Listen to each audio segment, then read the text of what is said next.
regarding the irrigation minister's statement directly opposition leaders plans on Karnataka government regarding the water issue, the Kaveri water issue. No, Tamil Nadu opposition leaders are treasury bench leaders. Continuously they are attacking Karnataka from last 50 years. That is different. ಈಗ ನನ್ನ ಒಂದು ಸರ್ಕಾರಕ್ಕೆ ಆಗ್ರಹ ಮಾಡ್ತಕ್ಕಂಥದ್ದು, ಇವತ್ತೇನು ನೀರು inflow ಇದೆ, ಮೊದಲು ಒಣಗಿರ್ತಕ್ಕಂಥ ನಮ್ಮ ಬೆಳೆಗೆ ನೀರನ್ನು ಮೊದಲು ಬಿಡ್ತಕ್ಕಂಥ ಕೆಲಸ ಮಾಡಿ. ತಮಿಳ್ನಾಡಿಂದು ಅವ್ರಿಗೇನು ಕೊಡಬೇಕು ಅದು ನೋಡೋಣ, ಮುಂದೆ ಮಳೆ ಬರಲಿ, ಬಂದಾಗ ನೋಡೋಣಂತೆ. ಇವತ್ತು ಏನು ನೀರು ಬರ್ತಾ ಇದೆ, ಈ ನೀರನ್ನು ಬರೀ ತಮಿಳ್ನಾಡಿಗೆ ಕಳೆದಲ್ಲ, ಬಿಟ್ಬಿಟ್ರೆ ಆಗಲ್ಲ ಗೇಟ್ ತೆಗೆದು. ನಮ್ಮ ರಾಜ್ಯದಲ್ಲಿ ಒಣಗಿರ್ತಕ್ಕಂಥ ನಮ್ಮ ಆ ಒಂದು ಕಾವೇರಿ ಬೇಸಿನ್ ಏರಿಯಾದ ರೈತರನ್ನು ಉಳಿಸ್ಲಿಕ್ಕೆ ಮೊದಲು ನೀರು ಬಿಡಿ ಅಂತಕ್ಕಂಥದ್ದನ್ನು ನಾನು ಆಗ್ರಹ ಪಡಿಸ್ತಾ ಇದ್ದೀನಿ. ಈಗ ರಾಜ್ಯದಲ್ಲಿ ಒಂದು ಕಡೆ ಬರಗಾಲ, ಮಳೆ ಕೊರತೆ ಇದೆ, ಮತ್ತೊಂದು ಕಡೆ ಒಳ್ಳೆ ಮಳೆನೂ ಆಗ್ತಾ ಇರತಕ್ಕಂಥ ಪ್ರದೇಶವೂ ಇದೆ. ಇದು ಎರಡೂ ಇದರಲ್ಲಿ ಈಗ ಅದು ಬೇರೆ, ಇನ್ನೊಂದು ಇದೆರಡೂ ಬಿಟ್ಟು ಅದೇನೋ ಮೋಡ ಬಿತ್ತನೆ ಬೇರೆ ನಡೀತಾ ಇದೆ ಒಂದು ಭಾಗದಲ್ಲಿ. ಇದೆಲ್ಲ ಇದ್ದು ರಾಜ್ಯದ ಮುಖ್ಯಮಂತ್ರಿಗೆ ಅವರ ಮಂತ್ರಿಗಳಿಗೆ ಹೇಳ್ತಕ್ಕಂಥದ್ದು, ಬಹುಶಃ ನಮ್ಮ ರಾಜ್ಯದಲ್ಲಿ ಇನ್ನೂ ಕೃಷಿ ಸಚಿವರು ಮುಖ್ಯಮಂತ್ರಿಗಳೇ ಇರಬೇಕೇನೋ, ಇನ್ನೂ ಯಾರನ್ನೂ ಮಾಡಿಲ್ಲ. ಅದರಿಂದ ಇವತ್ತು ಈ ರಾಜ್ಯದ ಸರ್ಕಾರಕ್ಕೆ ಹೇಳ್ತಕ್ಕಂಥದ್ದು, ಯಾವ ಭಾಗದಲ್ಲಿ ಡ್ರಾಟ್ ಏರಿಯಾ ಇದೆ, ಯಾವ ಭಾಗದಲ್ಲಿ ಫ್ಲಡ್ಸ್ ಇದೆ ನೋಡಿ ತಕ್ಷಣ ಯಾವ ರೀತಿ ಕೆಲವು ಕೆಲಸಗಳಾಗಬೇಕಾಗಿದೆ. ಆ ರೈತರ ಮತ್ತು ಗ್ರಾಮೀಣ ಪ್ರದೇಶ ಜನರ ಬದುಕಿನ ಒಂದು ಸಮಸ್ಯೆಗಳೇನಿದೆ ಬಗೆಹರಿಸ್ತಕ್ಕಂಥದ್ದಕ್ಕೆ ಗಮನ ಕೂಡ ಸೂಕ್ತ. ಇವರು ಪಾಪ ಈಗೇನೋ ಹೊರಟಿದ್ದಾರೆ, ಬೀದರ್ಗೆ ಹೋದರು, ಅನುಭವ ಮಂಟಪದ ದರ್ಶನ ಮಾಡ್ಕೊಂಬಂದಿದ್ದಾರೆ. ಅದೇ ಜೊತೆಗೆ ಅದು ಎಂಥದ್ದು ಅಕ್ಕ ಚಟುವಟಿಕೆ ಅಂತೇಳಿ ಇನ್ನೊಂದೇನೋ ಕಾರ್ಯಕ್ರಮ ಮಾಡಿದ್ರು. ಕಲಬುರಗಿಲಿ ಒಂದು ಪ್ರಗತಿ ಪರಿಶೀಲನಾ ಸಭೆ ಅಂತಲೂ ಮಾಡಿದ್ದಾರೆ. ಆ ಪ್ರಗತಿ ಪರಿಶೀಲನಾ ಸಭೆಯಲ್ಲಿ ಅದೇನೋ 5,500 ಕೋಟಿನೋ 15,000 ಕೋಟಿನೋ ಗೊತ್ತಿಲ್ಲಪ್ಪ, ಅದೇನೋ ಹೇಳ್ಕೊಂಡೇ ಬಂದವ್ರೆ ಸಿದ್ದರಾಮಯ್ಯರ ಕಾಲದಿಂದ. ಹೈದರಾಬಾದ್ ಕರ್ನಾಟಕ, ಕಲ್ಯಾಣ ಕರ್ನಾಟಕದ್ದು ಅದು ಎಷ್ಟೆಷ್ಟು ಹಣ ಕೊಟ್ಟು ಎಲ್ಲೆಲ್ಲಿ ಕೆಲಸ ಆಗಿದೆ ಅದೆಲ್ಲ ಪ್ರಗತಿ ಪರಿಶೀಲನಾ ಸಭೆಯಲ್ಲಿ ಚರ್ಚೆ ಮಾಡೋರೋ ಬಿಟ್ಟವರೋ ಪತ್ರಿಕೆಯಲ್ಲಿ ಬರಲಿಲ್ಲ, ಯಾವುದು ವಿಷಯಗಳು ಬರಲಿಲ್ಲ. ಏನು ಚರ್ಚೆ ಮಾಡ್ಕೊಂಬಂದಿರೋ ಗೊತ್ತಿಲ್ಲ. ಇವತ್ತು ಬೆಳಗಾವಿಗೆ ಹೋಗ್ತಾವ್ರೆ.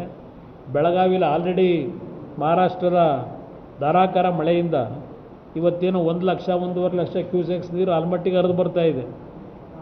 ಡ್ಯಾಮ್ ತುಂಬ್ತಾ ಇದೆ. ಅಂದರೆ ದಿನಕ್ಕೆ 10-12 TMC ನೀರು. ಅಲ್ಲಿ ಜನ ಏನೇನು ಬವಣೆ ಅನುಭವಿಸ್ತಾವ್ರೆ ಆ ಮಳೆಯಿಂದ.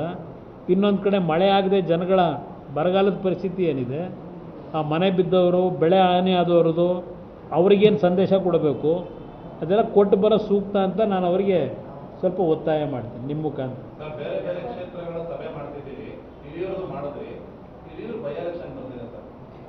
ನೋ, ಬರೀ ಬೈ ಎಲೆಕ್ಷನ್ಗೋಸ್ಕರ ನಾನು ಮಾಡ್ತಾ ಇಲ್ಲ. ನಾನು ಎಲ್ಲ ಕ್ಷೇತ್ರಗಳ ಬಗ್ಗೆ ನಮ್ಮ ಒಂದು ಕಾನ್ಸಂಟ್ರೇಷನ್ ಏನು ಮಾಡಬೇಕು ಅಂತ ಇದ್ವಿ ಚುನಾವಣೆ ನಡೆಸ್ತಕ್ಕಂಥದ್ದಕ್ಕೆ. ಆ ಕ್ಷೇತ್ರಗಳನ್ನು ಮೊದಲನೇ ಪ್ರಿಯಾರಿಟಿನಲ್ಲಿ ಆದ್ಯತೆ ಮೇರೆಗೆ ಆ ವಿಧಾನಸಭಾ ಕ್ಷೇತ್ರದ ಕಾರ್ಯಕರ್ತರುಗಳನ್ನು, ಲೀಡರ್ಗಳನ್ನ ಕರೆಸಿ ಅದಕ್ಕೆಲ್ಲ ಏನಾದ್ರು ಸಣ್ಣ ಪುಟ್ಟ ಗೊಂದಲಗಳಿದ್ದರೆ ಸರಿಪಡಿಸೋ ಕೆಲಸ ಮಾಡ್ತೀವಿ. ಯಾವುದನ್ನು ಹಿರಿಯೂರು ನಾವು ನಮ್ಮ ಪಕ್ಷದ ನಿಲ್ಲಬೇಕು ಅಂತಕ್ಕಂಥದ್ದು ಎಲ್ಲರ ಅಭಿಪ್ರಾಯ ಇದೆ.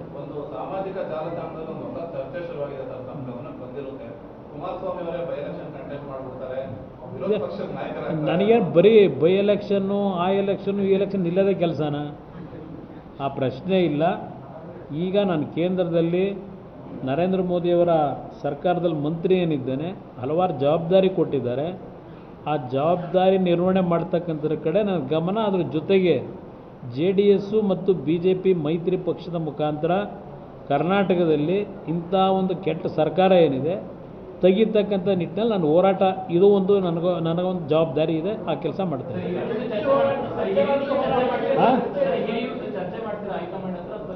ನಾನು ರಿಕ್ವೆಸ್ಟ್ ಮಾಡಿದ್ದೀನಿ ಈಗಾಗಲೇ. ಹಾಂ,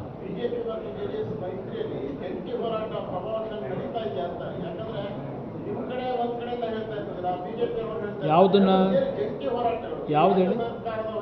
ಈಗೆಲ್ಲ ಮೊನ್ನೆ ಈಗ ಹೊಸದಾಗಿ SIRನ ಒಂದು ಚಟುವಟಿಕೆ ಶುರುವಾದ ಮೇಲೆ ಬಹುಶಃ ಎರಡೂ ಪಕ್ಷಗಳು ಒಟ್ಟಿಗೆ ಒಂದೇ ಧ್ವನಿಯಾಗಿ ಹೋಗ್ತಾ ಇರೋದಕ್ಕೆ ನೋಡ್ತಾ ಇದ್ದೀರಿ. ಒಂದು ಒಟ್ಟಿಗೆ ಹೋಗ್ತಕ್ಕಂಥ ಒಂದು ವಾತಾವರಣ ನಿರ್ಮಾಣ ಆಗಿದೆ. ಅದು ಮುಂದುವರಿಸ್ತೀವಿ ಮುಂದಿನ ದಿನಗಳಲ್ಲಿ. ಹಾಂ, ಏನು ಹೇಳಿ? ಹಾಂ, SIR ಪ್ರಕ್ರಿಯೆ ನಡೆಯೋಕ್ಕೂ ಅಧಿವೇಶನಕ್ಕೂ ಸಂಬಂಧ ಇಲ್ಲ. ಇವತ್ತು ಅಧಿವೇಶನ ಕರೀತಕ್ಕಂಥದ್ದು ಸೂಕ್ತ ನನ್ನ ಅಭಿಪ್ರಾಯದಲ್ಲಿ. ಹಲವಾರು ವಿಷಯಗಳು ಇವತ್ತು ವಿಧಾನಸಭೆಯಲ್ಲಿ ಚರ್ಚೆ ಆಗ್ತಕ್ಕಂಥ ವಿಷಯಗಳಿದೆ. ಆ ದೃಷ್ಟಿಯಿಂದ ವಿಧಾನಸಭೆ ಕಲಾಪ ಮಾಡೋದು ಸೂಕ್ತ. ಮೈಸೂರಲ್ಲಿ ಒಂದು ಹೇಳಿಕೆ ಕೊಟ್ಟಿದ್ರು ಇತ್ತೀಚೆಗೆ. ಯಾರು? ಕೇಂದ್ರದಲ್ಲಿ ತಾತ್ಕಾಲಿಕ ವಾಪಸ್ ತಾತ್ಕಾಲಿಕ ಅಂದರೆ ಅದು ನಾಳೆ ಬೆಳಗ್ಗೆ ಅದು ಎಂಡಾಗುತ್ತಾ? ಇನ್ನೂ 2 ವರ್ಷ ಅವಧಿ ಇದೆ. 3 ವರ್ಷ ಪಾರ್ಲಿಮೆಂಟ್ನ ಸದಸ್ಯತ್ವನೂ ಇದೆ. 3 ವರ್ಷ ಕೇಂದ್ರ ಸರ್ಕಾರದ ಒಂದು ಅವಧಿನೂ ಏನಿದೆ. ಇವತ್ತು ಮಂತ್ರಿ ಆಗಿದ್ದೇನೆ, ಅಲ್ಲಿ ಕೆಲಸ ಮಾಡ್ತಾ ಇದ್ದೇನೆ, ಜವಾಬ್ದಾರಿ ಕೊಟ್ಟಿದ್ದಾನೆ. ಇಲ್ಲಿ ರಾಜ್ಯದಲ್ಲಿ ಅಲ್ಲಿ ತಾತ್ಕಾಲಿಕವಾದ ಕೆಲಸ ಅಂತ ಹೇಳಿದ್ದೀನಿ. ಹಂಗಂತ ಹೇಳಿದರೆ ಇಲ್ಲಿಗೆ ವಾಪಸ್ ಬಂದುಬಿಡ್ತೀನಿ ಅಂತ ಅಲ್ಲ. ನಾನು ಇಲ್ಲೇ ಇನ್ನೂ ಪಕ್ಷದ ಸಂಘಟನೆಗೂ ನಂಗೆ ಜವಾಬ್ದಾರಿ ಏನಿದೆ. ಇದರ ಜೊತೆಗೆ ಕೇಂದ್ರ ಸರ್ಕಾರದಲ್ಲಿ ನರೇಂದ್ರ ಮೋದಿಯವರು ನನಗೆ ಒಂದು ರೆಸ್ಪಾನ್ಸಿಬಿಲಿಟಿಯನ್ನು ಕೊಟ್ಟಿದ್ದಾರೆ. ಆ ರೆಸ್ಪಾನ್ಸಿಬಿಲಿಟಿಗಳನ್ನು ನಡೆಸ್ತಕ್ಕಂಥ ಮುಂದಿನ 3 ವರ್ಷ ನನಗೆ ಅವಧಿ ಇದೆ. ಅಲ್ಲೂ ಕೆಲಸ ಮಾಡ್ತೀನಿ, ಇಲ್ಲೂ ಪಕ್ಷದ ಸಂಘಟನೆ ಮಾಡ್ತೀನಿ. ನಾನು ದೆಹಲಿಗೆ ಹೋಗೋದಕ್ಕಿಂತ ಮುಂಚೆ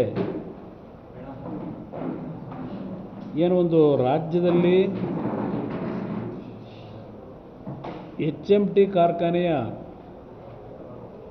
ಭೂಮಿ HMT ಅವರು ಅರಣ್ಯ ಇಲಾಖೆಯಿಂದ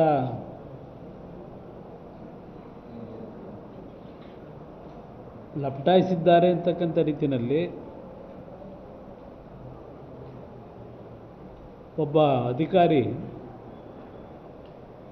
ರಿಟೈರ್ಡ್ ಆಗೋದಕ್ಕಿಂತ 2-3 ದಿವಸಗಳ ಮುಂಚೆ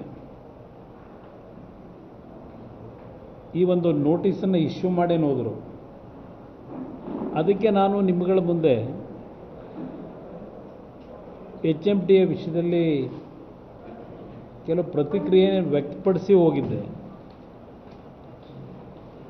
ಅದರ ಹಿನ್ನೆಲೆಯಲ್ಲಿ ನಮ್ಮ ಈಗಿನ ಪಂಚಾಯತ್ ರಾಜ್ನ ಮಂತ್ರಿಗಳು ಮತ್ತು ಹಿಂದಿನ ಅರಣ್ಯ ಸಚಿವರು ಇವರು ಅರಣ್ಯ ಸಚಿವರಾದ ತಕ್ಷಣವೇ ನನ್ನ ಕೇಂದ್ರ ಸರ್ಕಾರದ ಇಲಾಖೆ ತೀರ್ಮಾನಗಳ ಮೇಲೆ ಒಂದು ರೀತಿ ಸಮಸ್ಯೆಗಳನ್ನು ಪ್ರಾರಂಭ ಮಾಡಿದ್ರು.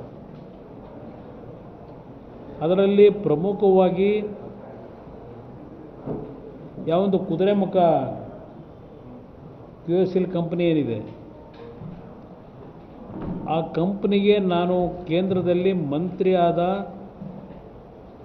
ಪ್ರಮಾಣವಚನ ಸ್ವೀಕಾರ ಮಾಡಿದ ನಂತರ ಮೊದಲನೇ ಸಹಿ ಕುದುರೆಮುಖದ ಆಕ್ಟಿವಿಟೀಸ್ಗೆ ಸುಮಾರು 1700 ಕೋಟಿ ಹಣವನ್ನು ಬಂಡವಾಳ ಕೊಡ್ತಕ್ಕಂಥದ್ದಕ್ಕೆ ಒಂದು ಸಹಿ ಏನಾಗದೆ ಅಲ್ಲಿಂದ ಪ್ರಾರಂಭ ಆಯಿತು. ನನ್ನ ಇಲಾಖೆಯಲ್ಲಿ ನಾನು ತೆಗೆದುಕೊಳ್ತಕ್ಕಂಥ ಕೆಲವು ಕಾರ್ಯಕ್ರಮಗಳ ವಿಷಯದಲ್ಲಿ ಅಡ್ಡಿ ಮಾಡ್ತಕ್ಕಂಥದ್ದು ನಿರಂತರವಾಗಿ ನಡೀತಾ ಇದೆ. ನಾನು ಪ್ರಥಮವಾಗಿ ಹೇಳ್ತಕ್ಕಂಥದ್ದು ಇವತ್ತು ಆ QSL ಏನಿದೆ ಆ ಸಂಸ್ಥೆಯಿಂದ ರಾಜ್ಯ ಸರ್ಕಾರಕ್ಕೆ ಅದು 1970ರಲ್ಲಿ ಪ್ರಾರಂಭ ಆದಂಥ ಸಂಸ್ಥೆ ಅದು. ಆ ಸಂಸ್ಥೆ ಮುಖಾಂತರ ಕುದುರೆಮುಖದಿಂದ ಮಂಗಳೂರಿನ ವರೆಗೆ ಒಂದು ಸ್ಲರಿ ಪೈಪ್ಲೈನ್ನ ದೇಶದಲ್ಲೇ ಪ್ರಥಮವಾಗಿ ನಿರ್ಮಾಣ ಮಾಡಿದಂಥದ್ದು. ಅದು ಮಾಡಲಿಕ್ಕೆ ಕಾರಣ ಕುದುರೆಮುಖದಲ್ಲಿ ಎಕ್ಸ್ಟ್ರಾಕ್ಷನ್ ಮಾಡ್ತಕ್ಕಂಥ ಮೆಟೀರಿಯಲ್ನ ಮಂಗಳೂರಿನ ಪೋರ್ಟ್ಗೆ ತಲುಪಿಸ್ತಕ್ಕಂಥದ್ದಕ್ಕೆ ಮಾಡಿದಂಥ ಕಾರ್ಯಕ್ರಮಗಳು. ಅದೆಲ್ಲದರ ಬಗ್ಗೆ ನಿಮಗೆ ಚರ್ಚೆ ಮಾಡಲಿಕ್ಕೆ ಹೋಗಲ್ಲ. ಈ ಒಂದು PSU ಕಂಪನಿಯಿಂದ ಸುಮಾರು 2500 ಪರ್ಮನೆಂಟ್ ಎಂಪ್ಲಾಯೀಸು 10,000 ಕಾಂಟ್ರಾಕ್ಟ್ ಲೇಬರ್ಸು, ಅದರ ಜೊತೆಗೆ ಆನ್ಸಿಲರಿ ಯೂನಿಟ್ನಲ್ಲಿ ಕೆಲಸ ಮಾಡ್ತಕ್ಕಂಥ 10,000, ಹೀಗೆ ಒಂದು 22 ಸಾವಿರ ಕಾರ್ಮಿಕರಿಗೆ, ಹಲವಾರು ಇಂಜಿನಿಯರ್ಸ್ಗೆ ನಿರುದ್ಯೋಗದ ಸಮಸ್ಯೆಯನ್ನು ಬಗೆಹರಿಸ್ತಕ್ಕಂಥ ಒಂದು ಕಂಪನಿ ಅದು. ಆ ಕಂಪನಿಯಿಂದ ರಾಜ್ಯ ಸರ್ಕಾರಕ್ಕೂ ಸಹ ತೆರಿಗೆ ರೂಪದಲ್ಲಿ ಸುಮಾರು 3,000 ಕೋಟಿ ಮೇಲೆ ಬಂದಿದೆ ಆ ಕಾರ್ಖಾನೆ ಪ್ರಾರಂಭ ಆದ ದಿವಸದಿಂದ. ಇದೆಲ್ಲ ಒಂದು ಭಾಗ. ಇದು ಹಿಂದೆ 2015ರಲ್ಲಿ ಕೇಂದ್ರದ ಸ್ಟೀಲ್ ಮಿನಿಸ್ಟ್ರು, ಯೂನಿಯನ್ ಮಿನಿಸ್ಟ್ರು, ಕೇಂದ್ರ ಸರ್ಕಾರದ ಮತ್ತು ರಾಜ್ಯದ ಮುಖ್ಯಮಂತ್ರಿಗಳು